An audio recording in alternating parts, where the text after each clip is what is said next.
I've noticed that many students of mine are holding to the rules of how to play in the opening without knowing why they should stick with them or how they really work. And the same works when it comes to the famous don't bring your queen out too early, especially not into the center of the board. In my opening repertoire, I have a couple of openings in which I need to move my queen out if I'd like to respond properly to my opponent's ideas and simply counter them. And this video is created for that purpose, to teach you to think why the queen is not good into the center, as well as why sometimes she is absolutely fine right there into the core center of the board. Now, in the context of this theme, it is important to show what's happening after only 3 moves of the main line Scandinavian: e4, d5, e takes d, queen takes d5, and knight c3. So white knight is attacking the queen, forcing her to move away from the center, which means that black is losing time playing with the queen another move, while their other pieces, of course, are only observing the scene. Without having pieces developed, one cannot organize an attack nor a proper defense. Thus, this opening is, I'd say, a garbage. And there is a huge no when it comes to playing the Scandinavian as a beginner level player. Now we are going to move on and see when it is actually okay to bring the queen out early. Say after e4, e5, knight f2, knight c6, someone plays a move like c3, entering so-called Ponziani opening. They're attempting to build a great center with a d2, d4. The question to ask is, can we do anything about it? Now we're going to discuss only one of 2 good replies. One related with the fact that one of the white's pawns is standing on the c3 square, not allowing the b1 knight to get to its optimal one. That means that our queen is willingly going into the center now after the move like d5. After e takes d, queen takes d5. She is now being centralized, controlling plenty of squares and doing a really good job overall, since there are no free moves on her account. What would you do as black in case of just a little bit different situation after e4, e5 and then immediately c3? I don't know if you need to pause the video, but feel free to do it in case you can't guess the move for black. Since the pawn of white is again standing on the c3 square, we can use the same motive as before, bringing our queen again to the d5 square by pushing d5 here. And black queen is, again, very active without white being able to exploit her position. So far we were discussing only those old-looking openings, rarely played, and you may be thinking that there is no practical value behind this video. But what if the same can be seen in Sicilian? Have you maybe heard of the Alapin Sicilian? In case you haven't, it is not a bad one at all. It is still played by so many great players, GMs, and numerous masters, including myself at some point in my career. It is so logical, so simple for white, that I'd be happy to recommend it to many beginner-level players to include in their opening repertoire. Well, it is simple and clean for white until black gets an idea of how to play against it. And right there after e4, c5 and c3, which is the starting point of the Alapin Sicilian, I'd like again to ask you to guess the move for black using the same motive as before, based in the fact that the b1 knight has no access to the c3 square. And again, it is going to be, probably you're guessing, the same move d5. After e takes d, queen takes d5, the queen is safe in the center of the board, even making white's development a little bit more difficult. So far we were dealing with the white having that pawn on c3, stopping their knight from getting to the same square and gaining a tempo against black queen. But there are other situations when the queen is still okay being out to d5.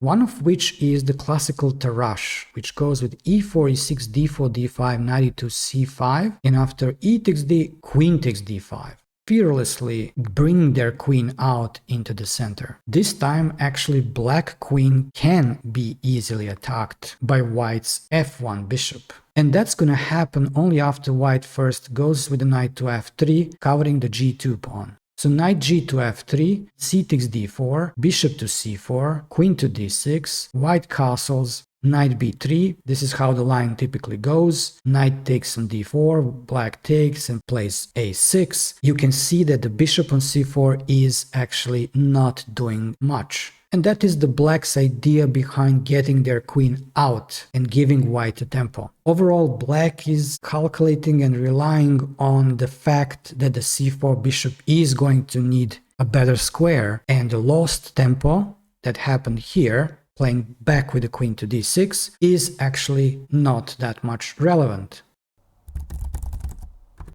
Another French defense in which we can see the queen out to d5 is my favorite, Guimard French. It starts with e4, e6, d4, d5, knight e2, knight c6. A bit unusual, but soon after white's common inaccuracy in view of c3, you'll realize what's the point of the last move of black. We play e5, opening up the light square bishop, instantly equalizing. But it comes with the consequences in view of our queen again getting out into the center. After e takes d5, we need to take with the queen here. And again, it is possible that white's bishop ends up on c4, gaining a tempo against our queen. That's exactly how the line often goes. Knight gf3 is required, and after e takes d, bishop to c4, queen to f5, now knight takes d4, knight takes d4, pawn takes d4. Looks like white really got a free move to develop their light square bishop. However, the next move reveals the point of black's queen's adventure, and that's going to be the move bishop e6. Now, taking in account that trading pieces when white has an IQP is not a good idea for them, that bishop on c4 may need to retreat from the c4 square somewhere back into their camp, which makes the move bishop e6 a free one, a tempo move suddenly for black. This all means that it is maybe okay to lose a move with our queen in case we get something in return. Sometimes it is a free move for ourselves, in this case it's bishop e6, or the opponent gets a weakness, such as the pawn on d4. Now, the simplest and possibly best example to demonstrate power of having the queen early in the center of the board is the Scotch opening. To be more precise, the worst variation of the Scotch that black may choose. It goes with e4, e5, knight f3, knight c6, d4, e takes d, knight takes d4, and then black naively trades again on d4.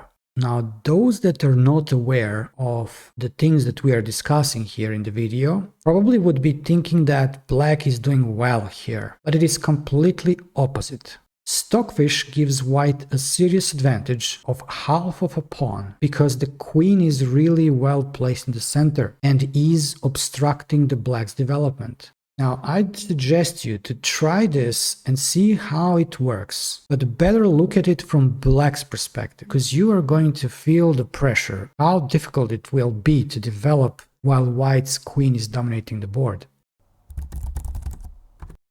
Finally, there is another type of Sicilian defense that deserves to be seen on this list. It is called the Chekhover Sicilian, and we get it on the board after the following moves: e4, c5, knight f3, d6, d4, c takes d, and queen takes d4. Now, white had a choice to recapture with their knight, but decided to take with the queen instead. The queen is going to inflict more pressure, so white to bring the less dangerous piece into the center if there is the queen to take on d4. But what after black attacks her by playing knight c6? Now, white, in order to keep the queen where she is even willing to give up their bishop pair and play bishop b5, so that after bishop d7 and bishop takes c6, bishop takes c6, black gains the bishop pair advantage. White's logic is that the queen in the center compensates it. Say knight c3, knight f6, bishop g5, pawn to e6, castling long, bishop e7, rook h to e1. Say black castles as well. Now, white seems to be active and nothing seems wrong except of losing the bishop pair, of course.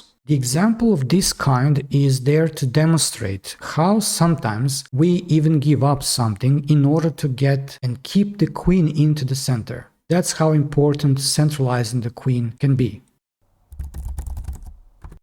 So basically, don't run away from getting the queen into the center. Often it is really not the best idea, but if the conditions are met, if the opponent has no easy way to attack her and gain faster development on her account, next time at least consider to activate your queen by centralizing her.